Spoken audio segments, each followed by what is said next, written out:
Ok, nesse momento a Aéreo Correia Comunicação, o blog do repórter que chega primeiro, conversa com o professor Marcos Silva. Na verdade, o nome dele e registro é Marcos José da Silva, conhecido como Marcos Silva. Formado em matemática, física e tem também especialidade em física e matemática. É um especialista. É mestre em ensino de ciências e pesquisador e consultor pedagógico. Está com 48 anos de magistério em sala de aula. É concursado no estado de Pernambuco, no cargo de professor, tem 2 vínculos. É natural da cidade de Limoeiro, casado com a professora Verenina Silva, tem 3 filhos, 2 homens e uma mulher, e tem 7 netos. Vamos falar nessa entrevista sobre o comunismo. Para você que está escutando nesse momento a nossa reportagem através do rádio, ou acompanhando através do nosso blog ou das redes sociais, e você tem dúvida do que é o comunismo, quais são os bens ou os males que o comunismo traz para a sociedade. Você que quer saber como surgiu o comunismo, vamos conversar com o professor Marcos Silva nesse momento. Professor, é um prazer recebê-lo conosco. Na verdade, nós que estamos aqui na sua residência, no seu escritório, na sua biblioteca, o senhor é considerado um comunista limoeirense.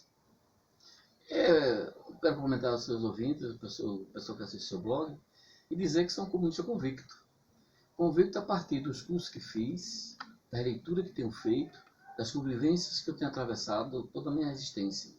Na verdade, meu primeiro contato com o mundo do socialismo, eu tinha apenas 15 anos de idade, quando conheci o Francisco Rosenberg Falcão, que falou para mim, na época ainda aluno do padre Nicolau Pimentel, e tive a noção do que era o socialismo.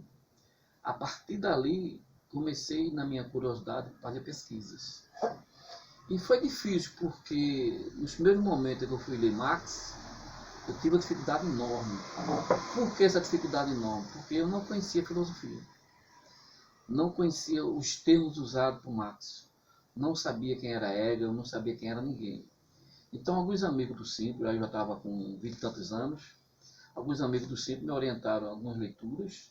O Simples que o senhor fala é o Simples, o Sindicato dos Professores? Do Estado de Pernambuco. Eu fui dirigente dele durante muito tempo, na resistência contra a ditadura militar, eu diria assim, um fogo mesmo cruzado da ditadura.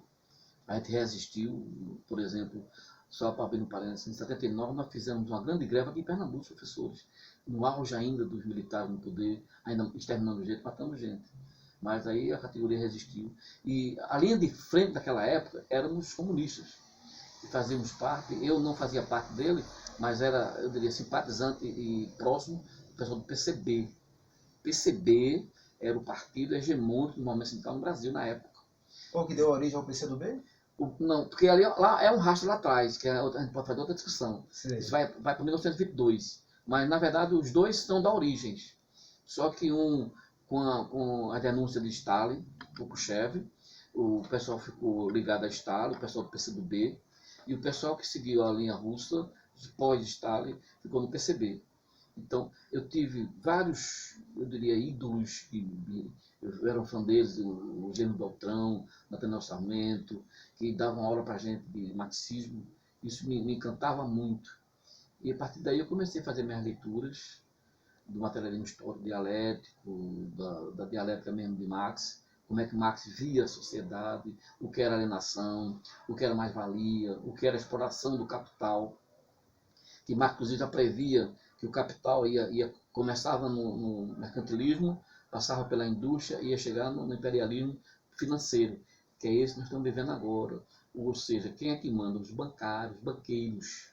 Os banqueiros hoje são donos do capital, então eles é quem diz e determina a regra do jogo. Então, com quantos anos de verdade, de fato, o senhor se tornou um comunista? Eu diria próximo dos 25 anos, a partir das minhas leituras. O senhor já era professor? Já era professor, fui professor com 18 anos de idade. Ainda playboy, cabeludo, black power. Ninguém me aceitava aqui no meio porque era um negro. Imagina um negro, filho de família pobre, ensinando para a burguesia aqui de Moeiro, para a Em elite. escola particular? Em escola particular, eu fui professor do ginásio de Moeiro e da escola Renascelli, que me orgulho muito ter tido como patrão meu o padre Nicolau Pimentel, uma grande figura, um grande humanista. Era de qual escola? Do ginásio de Moeiro e Nossa Senhora do Fátima, eram duas escolas. E na escola Renascelli, onde eu pude assistir e assentar pessoas como a irmã Gabriele, irmã Andréa, irmã Elizabeth, irmã Clarice e tantas outras que tiveram lá, que tiveram um dia muito bom. Lá foi onde eu me projetei, eu diria assim, como profissional, fixando mesmo minhas ideias. Mas aí, voltando para o comunismo ele defende que o trabalho tem que ser valorizado. Então, quando começou o comunismo? Quando e onde? Olha, o comunismo, se a gente for parar para fazer uma análise histórica, ela surge na primeira forma de organização da sociedade, que nós chamamos de comunismo primitivo, que é mais ou menos como vivem hoje os índios. Os índios hoje vivem numa sociedade comunista. Por que comunista para os índios? Porque tudo que produz é do coletivo. O índio, quando vai caçar, e volta da caça, ele reparte tudo isso. As mulheres que ficam nas aldeias preparando a comida, faz para todo mundo. Então ninguém acumula, não tem um acúmulo. E aí vai nessa desenvoltura, e mais na frente, quando as sociedades já vão passando pelo escravismo, pelo feudalismo, que atinge a Revolução Industrial, que surge o capitalismo, que vai se fortalecer mais à frente na Revolução Francesa. E alguns teóricos, Simon Proudhon, mas eu diria que a essência do comunismo vai ser sintetizada ainda no século XIX a partir de Marx e Engels. Qual país? Na Alemanha, mas eles tornavam pela Europa toda, porque Marx foi expulso de vários países onde ele transitou. E no Brasil, quando chegou o forte comunismo? Eu diria que com a chegada para cá quando o pessoal da Europa estava vindo do Brasil, início do século passado, que começa a vir as ideias comunistas, e a sociedade começa a ter outra visão. Então, o comunismo que se instaura mesmo enquanto partido na década do 20 do século passado. Aí começa a grande escalada dos comunistas, porque na verdade já existia uma corrente chamada anarquistas. O que era anarquista? Anarquistas são aqueles que não acreditam no Estado. Para fazer uma síntese da expressão. Que até eu pensava que não existia mais, mas ainda existe anarquista. Não é anarquista que faz bagunça, que perturba, não. É um anarquista do ponto de vista filosófico. O que eu lamento muito, Luiz, é que muita gente fala de comunismo sem conhecer nem o que é que Marx pensava. Por exemplo, muita gente fala do que é comunismo, mas ninguém conhece a dialética marxista. Para fazer uma síntese da dialética marxista, ele vai buscar em alguns filósofos, por exemplo, Parmênides, nasce, cresce e morre. Tipo assim, ninguém toma banho no rio 2 vezes, a água passa. Então o que é que Marx viu? Marx vai modificar a dialética de Hegel, que é um alemão, e vai botar a dialética dele, que diz assim, toda sociedade, todo regime vai nascer, desenvolver-se e morrer. Qual é o exemplo mais recente que a gente tem? O feudalismo, que os reis viviam numa baita de uma sacanagem, fazendo putaria nos castelos, explorando os feudos, mandando cobrar impostos, mandando explorar a classe trabalhadora que veio na agricultura. E essencialmente no período do feudalismo era agricultura, não tem outra produção de renda.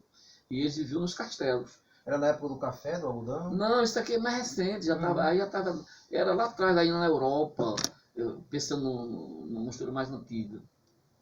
Então o que acontece? Quando começa aquela história que a gente aprende na história geral da humanidade, o comércio com as Índias, aí algumas pessoas começam a ganhar dinheiro.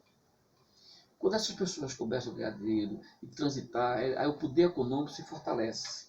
Aí eles passam a não aceitar mais a monarquia e a Igreja Católica. Diga-se passagem. A Igreja Católica, que durante muito tempo, durante todo o período da Idade Média, por exemplo, era Estado dentro do Estado. A Igreja Católica era como se fosse hoje um presidente, a Igreja comandava. Ela comandava os reis e dizia, se não me obedecer, vai para o inferno. Então tem aquela Inquisição que matava a gente. Era, eu diria, um dos piores momentos do fundamentalismo religioso. Na época só existia a Igreja Católica, ela era a única? Era a única igreja para o Ocidente, porque no Oriente já tinha lá, eu diria assim, o Islã, era outra religião, mas porque o mundo da gente é mais o mundo europeu.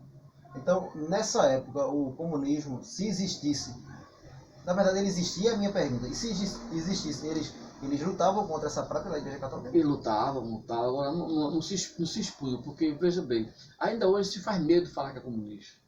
Algumas pessoas não se assumem. Então, aqui no Brasil, o senhor acha que existe o preconceito dos próprios comunistas em ter medo de dizer que são? Alguns, mas com a derrota dos militares, a derrocada dos militares de 85, muita gente foi às ruas e começou a assumir.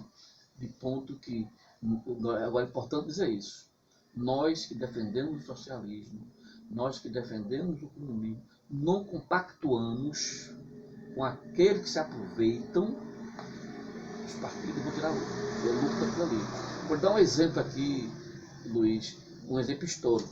O saudoso Manuel Todinha, um ex-vereador aqui do Alto São Sebastião, que dizia: Marcos, no dia que a esquerda chegar ao poder, quem vai mandar não é a esquerda, é a direita. Infelizmente, isso aconteceu agora recentemente no Brasil. Com o governo Lula? Com o governo Lula, que foram os empresários da engenharia, da construção, e os banqueiros, que continuaram mandando esse país. Do seu ponto de vista, professor, como pesquisador, o governo Lula, a pessoa do Lula e o governo dele não foi um governo comunista? Não, nunca foi. Nunca foi. A prova tanta que os setores mais à esquerda do PT foram para o PSTU, para o PSOL, saíram do PT. Então, tomou outro rumo, tomou outro norte. Isso antes do poder? Não, depois do poder. Quando chegou ao poder, que o pessoal compreendeu que a reforma propostas e pregadas e pensadas não ser cumpridas, abandonaram. É mais ou menos como aqui de Moeiro. Ninguém esperava esse desastre que está acontecendo aqui agora em Moeiro. Porque nós sonhávamos, porque o sonho do socialismo, o sonho do comunismo, Luiz, você está me ouvindo, você está me assistindo agora, não é eu enriquecer, é distribuir a riqueza. Não é tomar a riqueza de ninguém, é distribuir, não deixar o sofrimento acontecer, é o estado do bem-estar social. Então, o socialismo, ele está bem equiparado, bem próximo do comunismo? É a fase anterior ao comunismo. O comunismo seria, por exemplo, no ponto de vista filosófico, a perfeição da sociedade, onde não teriam mais classes. Porque as pessoas falam muito de classe, só existem duas classes na sociedade burguesa. O burguês, o dono do capital, e o proletário, o empregado.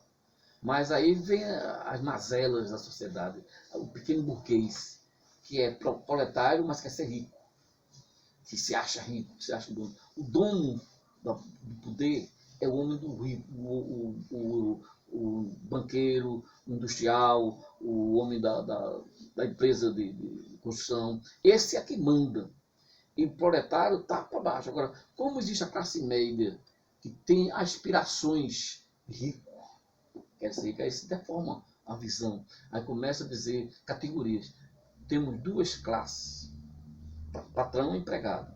Agora, temos, dentro da classe proletária, temos diversas categorias, que são professores, bancários, comerciários, etc, etc, etc. Então, no Brasil, desde o descobrimento até hoje, teve um governo comunista? Nenhum. Nenhum. Infelizmente, a prerrogativa, por exemplo, vamos pegar os anos 50, que o Jânio Quadros chegou ao poder e tal, e o Jango assumiu. O Jango não tinha nada comunista. Agora, ele observava e assistia que era necessário fazer a reforma de base.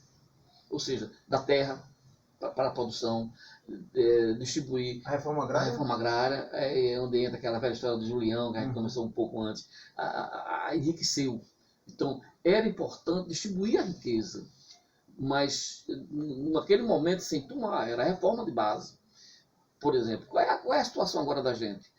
As lutas históricas que nós enfrentamos ao longo de tantos anos e anos, estamos tudo jogando agora na lama com esse Paulo Guedes. Esse Paulo Guedes é um torturador, um assassino da classe trabalhadora. Não vai trazer lucro nenhum. Eu não sei como é que eu vejo colegas meus, professores inclusive, que votaram nesse pessoal. Porque ele era declaradamente contrário aos interesses da classe trabalhadora, aos interesses do Estado do bem-estar, social. Por exemplo, eles pretendem mais na frente acabar com a escola pública.